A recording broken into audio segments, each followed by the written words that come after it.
Olá, estudante! Seja bem-vinda a mais essa videoaula. Eu sou a professora Daisy e hoje eu vou falar com vocês sobre experimentos com dois fatores, mais especificamente no delineamento inteiramente casualizado, e eu vou apresentar para vocês os comandos no software R. Para isso, eu vou iniciar vocês com o mesmo exemplo que nós usamos no vídeo anterior, que era o seguinte: para estudar o desempenho em termos de tempo de resposta, em segundos, de 3 processadores PROC 1, 2 e 3, sob 4 tipos diferentes de carga de trabalho, C1, C2, C3 e C4, foi realizado um projeto fatorial com 2 replicações. Os resultados estão apresentados abaixo. Utilizando uma confiança de 95%, faça análise de variância. Esse aqui é o conjunto de dados. Quero salientar para vocês que no vídeo anterior eu usei esse mesmo exemplo, né? Só que na situação anterior eu apresentei para vocês com 3 repetições. E para ficar um conjunto de dados um pouco menor, eu coloquei aqui 2 repetições apenas para conseguir apresentar o conjunto de dados para vocês. Mas é a mesma situação. O pesquisador está interessado em estudar as diferenças entre as cargas, entre os processadores, e ele está querendo ver essa diferença através do tempo de resposta, né, que na hora de executar cada processador e carga de trabalho, certo? E ele está interessado em saber o resultado das diferenças entre esses dois e a interação. Como vocês podem ver, não há o exercício, o exemplo não apresenta nenhum tipo de bloco, então a gente sabe que vai ser um delineamento inteiramente casualizado. Vamos lá para o R agora. Para o R, a primeira coisa que vocês têm que fazer no R é determinar a pasta de trabalho. Então, vocês vêm aqui em pastas, nesses 3 pontinhos, aqui você pode procurar a sua pasta. No meu caso, ela já está aqui, que é esse aqui o meu conjunto de dados.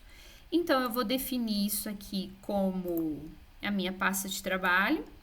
Eu sempre gosto de copiar esse comando na minha primeira linha de comando do meu arquivo, meu script. Porque toda vez que eu abrir o script, eu vou saber onde está a pasta, né, que eu estou estudando. Agora, a gente precisa carregar a biblioteca.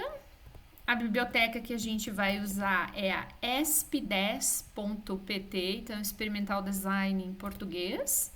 Já vou carregar, Ctrl R para carregar.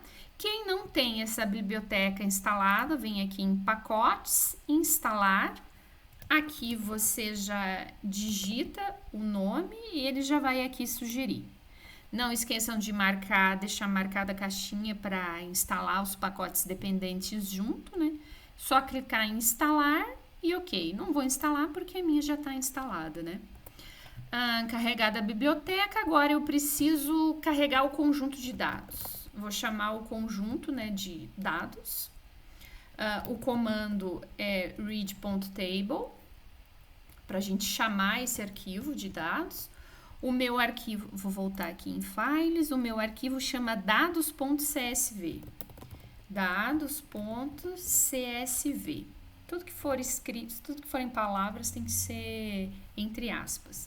Eu também preciso colocar H igual a T, que é header, cabeçalho igual a verdadeiro.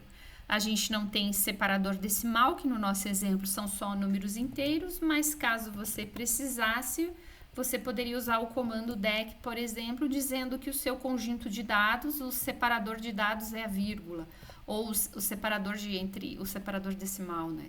Ou a vírgula, um ponto. Mas no nosso caso são só números inteiros, não tem a necessidade. Então a gente dá um Ctrl R, um Ctrl Enter, carregou, vamos ver se está ok, carga, processador, tempo, tudo ok. Lembrando que você não pode colocar espaço no texto que você colocar, por exemplo, proc espaço 1, porque o R vai entender que cada espaço é uma coluna.